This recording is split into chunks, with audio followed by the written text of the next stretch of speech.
Sadia Khan, this female life coach slash psychologist slash sometimes dating coach, is crashing out because allegedly she's getting exposed for pretending to be a completely different person on camera versus off camera. In this video, we're going to go over what people are accusing her of, and in doing so, get a better understanding of why they do the things that they do. Now, before I get into the video, the first thing that we have to acknowledge is Schadenfreude. It's a German term for taking pleasure in the misfortune of others. Sadia is a pretty good-looking woman. We have to admit that there's a certain part of us that takes sadistic pleasure in seeing someone and so polished fall from grace. The second thing we should acknowledge is that the internet is really good at dogpiling. So in other words, sometimes you'll find one thing that's true, and then people will throw out a bunch of other stuff that may be true or may not be true, but then because so many YouTubers are making videos about it, people just assume that made-up evidence or questionable evidence is real. If you look at this photo of just her full body, you see there's a waist filter here and it's not attached to the shadow. Okay, so the first allegation is that she used a filter for her abdominal area to make herself look more skinny, and the shadow contradicts that.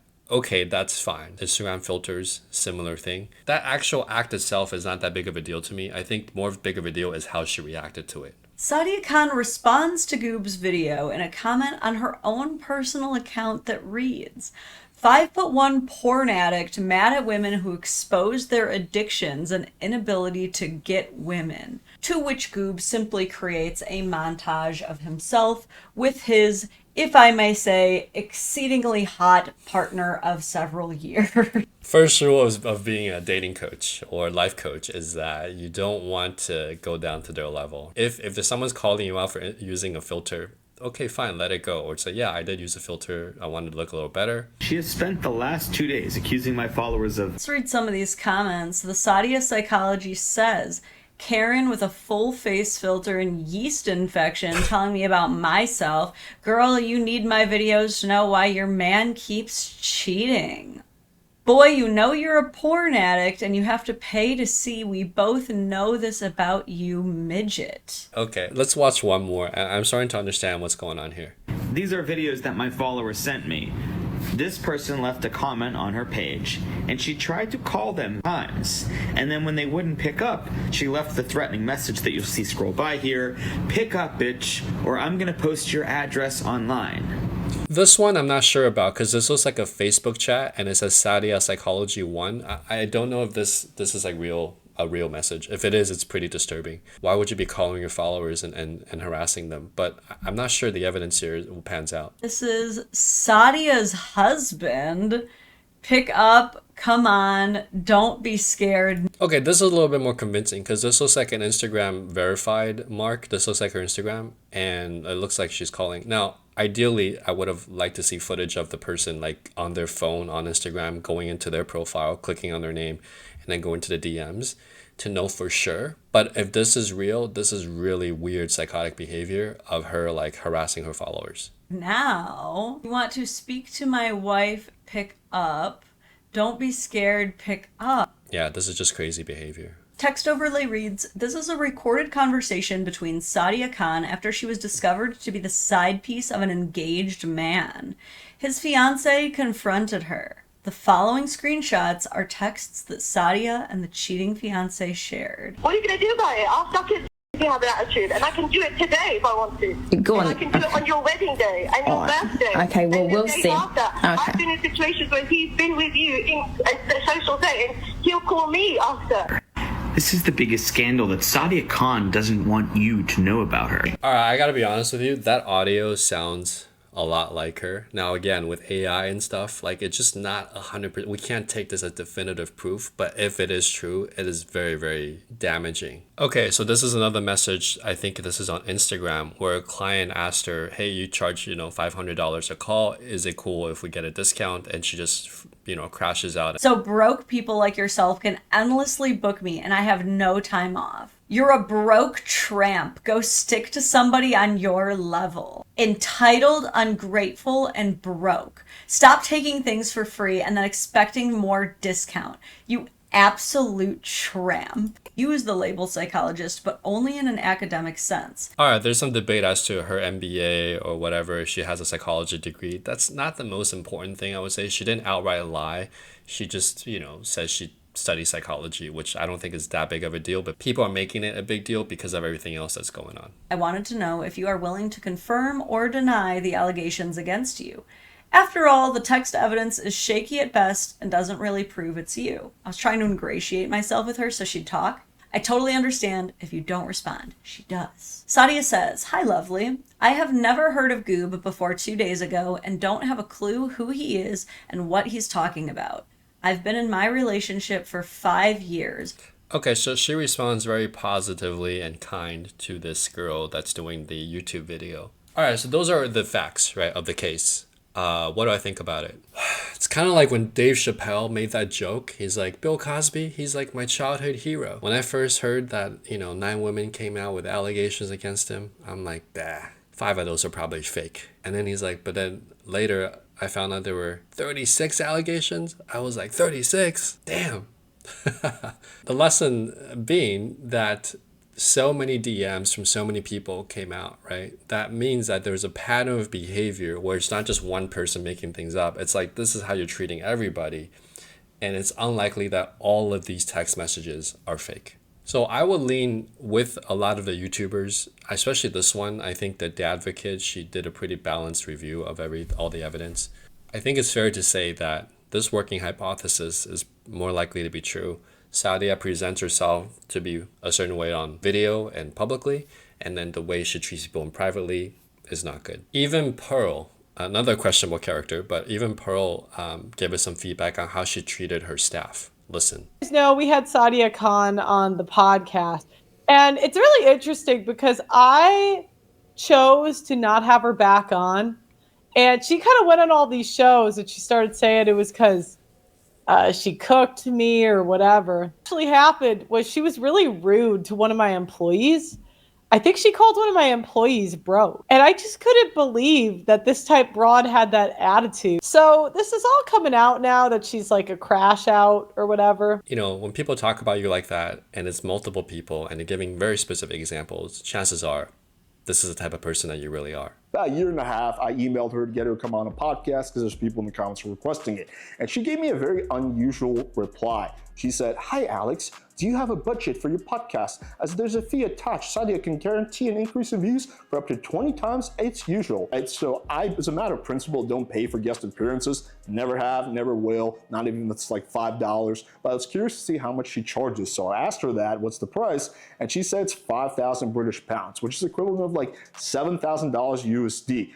Paid collabs are very uncommon in dating niche. I've never had anyone in this niche, dating and self-improvement that ever asked for, kind of like a fee. To be honest with you guys, some of her advice on her TikTok and her short form content, I actually thought was really good, were really well presented. Kind of like similar with Andrew Tate. There's certain things that he says that are so out of pocket. I think 99% of the world's problems would be solved if females walked through life with their body count on their forehead. But then there's certain things that he says are very truthful. You're a different man when you have no safety net. You're a different man when you have to pull it off. No, I need to. No, I literally have to pull this off. I have to roll the dice. Most men don't understand what it feels like to roll a dice and you have to get a 6. They go, what do you mean you have to? No, I have to get a 6. Yeah. Oh, but what if you don't? No, I have to get a 6. And I think that's why people gravitate towards characters like this. Beautiful people have a halo effect. And in the book, Survival of the Prettiest by Professor Nancy Eckhoff, she talked about the idea of the sheep in wolf's clothing. Usually it's a wolf in the sheep's clothing going to eat all the sheep, but the sheep pretends to be the wolf. And she gives this example where in the military, guys who had a strong jawline and really good bone structure were perceived to be stronger and more capable. And when these guys failed their physical tests or they didn't do as well, the other guys resented them. It's this idea that if you're beautiful, people assume the packaging has a really good gift inside. When they open the packaging and they see that the gift doesn't match the package, they resent you for it. So I think besides Schadenfreude, the backlash here is that this is a beautiful woman who presented herself to be classy, to be elegant. And now what we're seeing from real chats, allegedly, is that she's the complete opposite of that. And so the visceral reaction, once the wolves find out a sheep was pretending to be them, they are very, very upset. The backlash is very strong. The other lesson I want to impart to you is the algorithms these days, man, they reward random people who cause a lot of controversy. I might get in trouble for this, so I'll tell you two quick stories. One is Jay Shetty. I had a friend who interviewed him back in LA, and the moment that I read his book and I watched his videos, I felt something was off. I never liked the guy. And then it came out that he stole a bunch of quotes and pretended it was his, and he was still fine. And then another controversy came out a couple of years later. People were like training in his school to get certified, and they incorrectly claimed that their school is part of some other institution, like a legit institution. There was some fabrication accusations around that. But this guy's still famous. He's friends with a lot of people, famous people. He says he used to be a monk, but he owns like a $9 million Beverly Hills home. Like, there's a lot of things about him that's like, okay, well, this guy's still famous. Why is he famous? Darman, another example. The guy who makes those cheesy videos blew up, right? I actually, back in LA, this was a long time ago, I had an interview with his team, and I had an amazing interview with one of the girls who worked for him. And I was taking her over her place if I took the job. And I asked her, why are you leaving? And she was like, she like couldn't tell me. And then when I interviewed him personally, the guy literally was on the phone with me for like 5 minutes, and he was so rude. It's like, why? Like, he's literally laughed in my face, actually, when he looked at my resume. When the call ended, I was like, man, I'm glad I'm not working there. You know, it was such a disappointment. Hey, a couple of years later, the truth comes out. He treated his actors poorly, and now he suffered the consequences, but he's still famous. The only person that's like really big and famous that I respect is really Tony Robbins, who actually lives the life that he preaches and has the tools to help. And Eckhart Tolle. His book, Power of Now, would really influence my life. I was fooled by Sadia. I thought her advice was good. I still think her advice is pretty good. It's kind of like the Michael Jackson effect. It's like, did he play around with little kids? I think probably, allegedly, probably. Is his music great? Do I still listen to his music? His music is amazing. Now, unlike Blake, who I also talked about on this channel, Sadia actually gives, like, her advice, like, makes sense to me. Like, I'm like, okay, that is correct. Blake, the moment she says, hey, you should approach a girl this way, I'm just like, okay, this girl has no field experience. That's very clear to me that the advice is bad. But her, it was hard to tell. There's this concept on YouTube now where you're too big to fail, right? Like, if you're Darman with like 10 million followers, if you are Liz with 8 million followers, these people have amassed so many fans that no matter what scandal happens now, they can still survive on social media. Back in the day, when I was younger, there was like 3 major channels. There was like NBC, ABC, and CBS.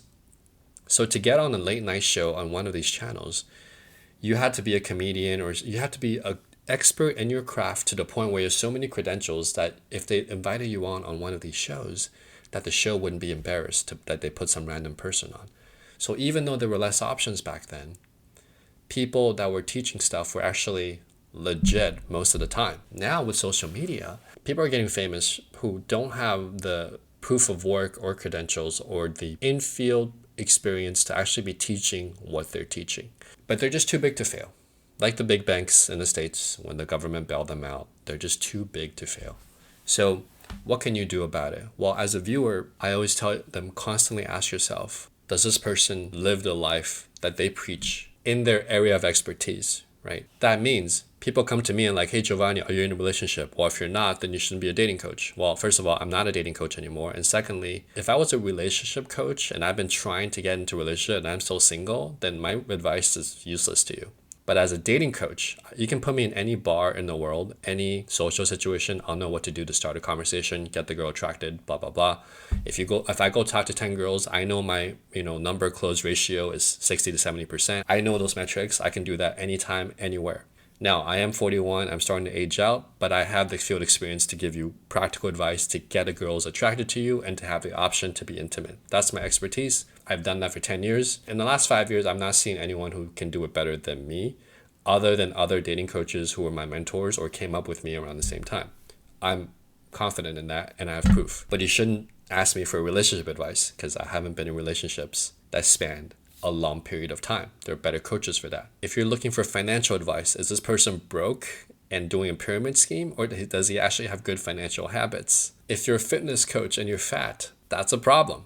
Number 2, let me not idolize them. Let me just see them as another fellow human being, and I'm going to take 1 or 2 of the things that he or she is saying, and I'm going to go try it out for myself. And what you're going to find are, hey, what he said worked, or what he said didn't work. And then the third option is, hey, what he said kind of worked, but it's not right for me. So for example, my opener is, don't compliment her on her beauty.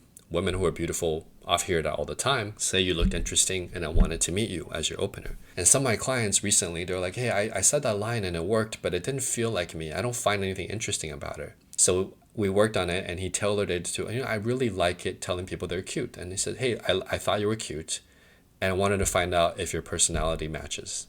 Okay? So that worked for him because he liked calling people cute. He found women cute, and that's his style. So go out there, take the advice from these influencers, including me. I'm not an influencer, but you know what I mean, YouTubers. Go out there, try it for yourself, and see if it works for you. And then adapt it to your own personality. Okay? Don't worship these false idols. Don't give them all your money just because they look cool. Go out there and practice what they're telling you and see if it works for you.